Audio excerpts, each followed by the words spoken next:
All right. Okay. Hi, everybody. Welcome back to Hearing Things with Julie and Brad. Today, I get some food in my teeth, which is appropriate because we're going to be talking about restaurants today. And so, I'm having an issue. Do we need to start again? What's going on? You all right? You good? My hair got stuck within the hook of my hearing aid. Oh, I hate that. Sometimes if my hair is long enough, I'll change my battery and I'll get hair stuck in my battery. My battery casing. Anyway, but that's not what we're talking about. That's a bonus hard of hearing fact. So we recently went out to eat with two other people with hearing aids. Yes. It was the first time that we had I think, we've eaten out together. Yeah. But the first time there's been a group of us, everyone who's had hearing loss. So the first thing that I noticed is we self-identified.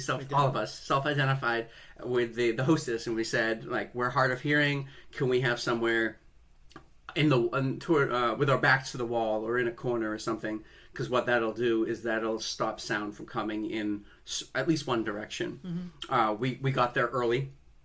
Got there right when they opened. Right so when we they had opened. a better shot at preferred seating, and also the acoustics in that particular restaurant. It's very open. We had a better, handle on it not being super crowded yet, so we could really kind of settle in. Go ahead. What else? So one thing, it was in the afternoon, and so one part of the wall was actually a window, and so you really do have to keep an eye on lighting. And so for me, it wasn't that challenging. So I sat facing the window, but the family next to us didn't like it, so they brought the shades down, which was good. But as the meal went on, the sun kind of got hidden behind a cloud, as it does sometimes. And I noticed that Anthony, who we were having the lunch with, was sitting across from me, and he went in shadows, everything got darker. Because of the lighting, because the lighting changed, and so I had a little bit more trouble reading his lips because I need to read. It wasn't a big table, but it's something that we do just matter of course because it's something we've been doing forever. The other thing I thought was interesting is we all kind of silently and a little bit verbally, at least you and I, negotiated where the best spot was, depending on our hearing loss. I said to you, I'm like, are you okay if I'm up against the wall? Is that a good seat for you? And we kind of jockeyed around until we sat somewhere that I think worked for everybody. Yeah, I think it worked. I noticed that a table works much better than a booth. The sight lines for me were better, and I could pivot to the person that I was speaking to. Where a booth, you're across, but then you're awkwardly turned. It just doesn't feel as natural. Yeah, it's tough. It's tougher in the neck, right? Yeah, on the side, and then you're trying to lip read from profile. So I would often recommend an open table would be a better option for people with hearing loss that you may be dining with. Not a longer table, right? So we had a 4-person table, so it was a square. So that I have problems with those long tables, right? You go to a party or something, and the table it stretches for ever. Yes, when we were at Hot Pot that night. Yep. Opposite. Yeah. At one point, we're we don't know what's happening. So it was tough to follow all the conversations, but we do what we can. You know what's funny is I didn't notice any crosstalk. I think that we're all very aware of the pitfalls of having two conversations at once, and that happens. That was all true, the time. But acoustically, I still had a little bit of a harder time. Sure. But it was definitely nice to not have. Are you talking about when we went out to lunch? Yes. Oh, I was at the other event. Yes, we went out for lunch. It was very thoughtful. No crosstalk, but that's what made me remember it is because of the other event. Right, there was crosstalk at that other event. I'm not crazy. But there were some normal hearing people at that event, and so there was crosstalk. But with the four of us, it was very. No. It was everybody took our turn. It's thoughtful. Yeah. Took me past the talking stick. It was good. It was very thoughtful. We had I think everybody. There was 4 of us, and I think every one of us had a moment where what. And it was fine. It was and I'm not saying when we're eating with Tom and Venus, they're not they're begrudging us, but there's a difference to it because they sympathize, but Anthony and Mara, they empathize, which it's so different. It feels so different to be with somebody that understands every part of you. Yeah, you know what I mean. It's just really it feels good. Other strategies for restaurants. I almost had to do this at the restaurant, but we ended up wrapping up. The music was getting louder, the background music, and I was going to speak up and asked if they could turn it down for the duration of our visit. Don't be afraid to ask. Yeah. Also, don't be afraid to ask when you walk in, is there a private room that we could use that maybe isn't being used as a function today? Is there, an alternative spot that may be quieter than where you want to seat us? Yeah. Speak up. It's okay. You're only going to enhance your enjoyment of the experience. I would say too, like, have a backup plan. So I'm really bad at, once I'm at someplace, if I can't hear anything, I'll just suck it up and not have a good time. And that's more of me not being comfortable fully speaking up for myself.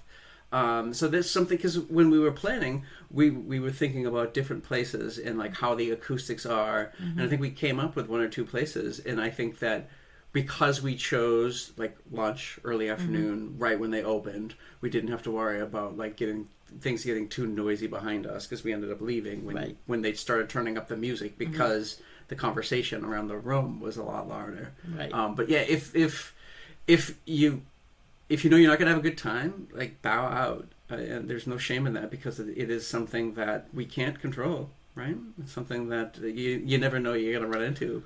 I'm gonna disagree with you. Okay. I'm going to disagree with you. Sure. I think bowing out is the easy road out. If you're going out with friends or family or people that truly want to spend time with you in a public setting like that, speak up ahead of time and say, hey, this place works well for me. This place works well. Are you amenable to that? Instead of automatically just saying, oh, that's not going to work for me. I'm going to stay home. This is the difference between the two of us. Yeah. Because you, staying home. I will say. I mean, I like staying home. So, but no, I like that we can give two sides of the coin, because like there's no right answer here, because it depends on the person and what you're comfortable with. And I think I could definitely afford to speak up to myself a little bit longer. But like, I know myself, and I know that it's really hard for me to do that. And I don't like to rock the boat, and so I would do that. So if you're out there and you're like me, know that it's okay if you need to do that. But honestly, I'm trying to be more like Julie. You know, you need, because you're out there, and the people that you're made these plans with took time out of their lives to spend time with you, and so obviously they want you there. Right.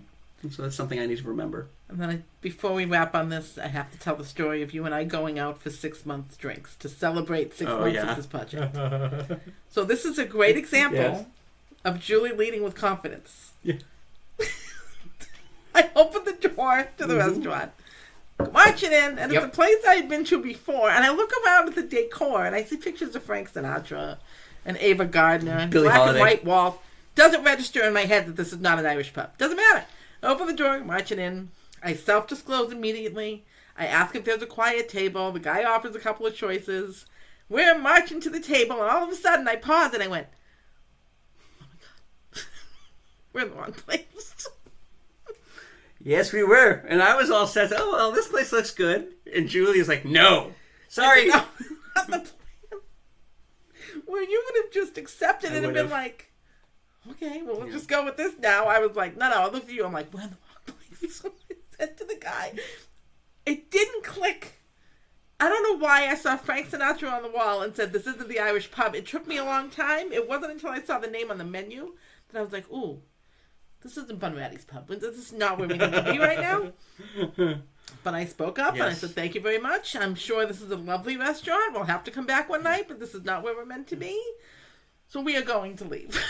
Out we go. And we did, and I'm glad we did, because I got a Guinness at the other place, and I don't think they had Guinness. Wouldn't have gotten a Guinness at that place. So, but that's a good example of it's okay to speak up and advocate for yourself and change the plan if the plan isn't going to work. And the plan wasn't going to work. Not there. And out we went, and it is one of the most hysterical moments I think we've had so far. I think that'll make the top 10 for 2025. Yeah. Oh, that was pretty good. Top 10. I was going to say, there's been a lot of moments. A lot of moments. Yeah, that was a good one. Yeah.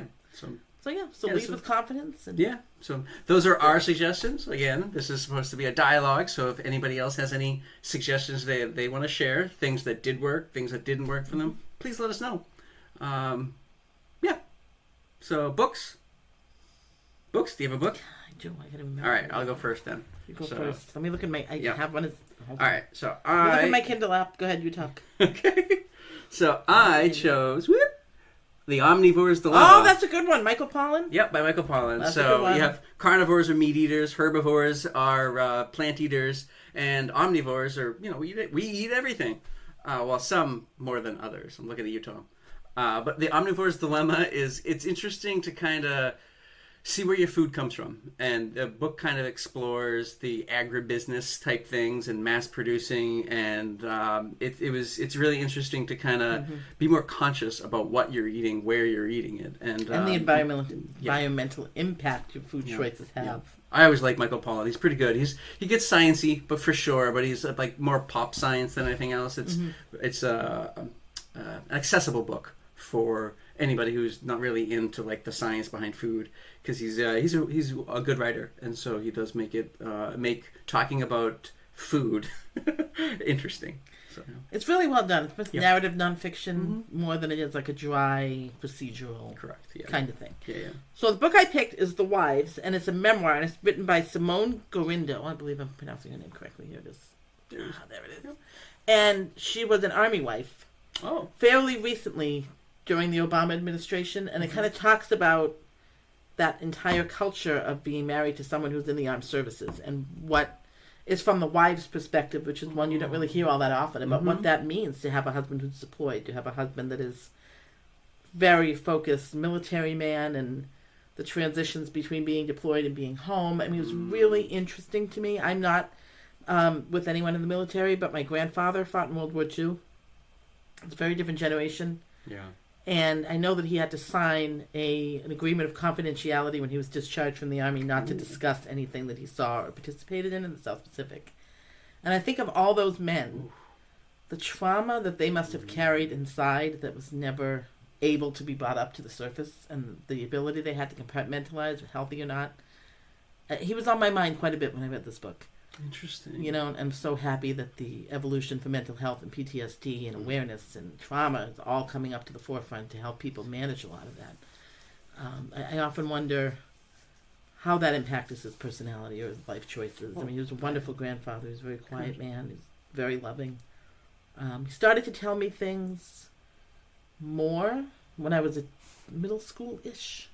He died when I was 20, so I do wish we had more time, but yeah, it was really hard for him to talk about the war, but this was very interesting. This book was great. It just shows the other side, and it gets into some of that mental health treatment, too. That's so great. So like a couple episodes ago, which my book was Broken, right? And it kind of talked about the destigmatization of mental health, and it's still a long way to go. Big time. And that's another factor, right? Is your grandfather, right? It's becoming more acceptable to talk about your mental health if you're a woman.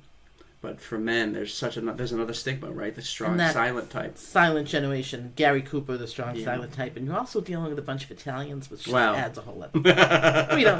We just throw a dish. We don't talk about anything. We'll just throw a dish at you and call it a day. Like, we don't really get the emotions out too much there. But yeah, cool. I highly recommend it. It was great. Sounds good. That's it. Well, it doesn't sound good, but it sounds interesting. So yeah, speaking of food. Yeah. Dinner is ready. It's dinner time. It's dinner time, guys. Bye. See ya.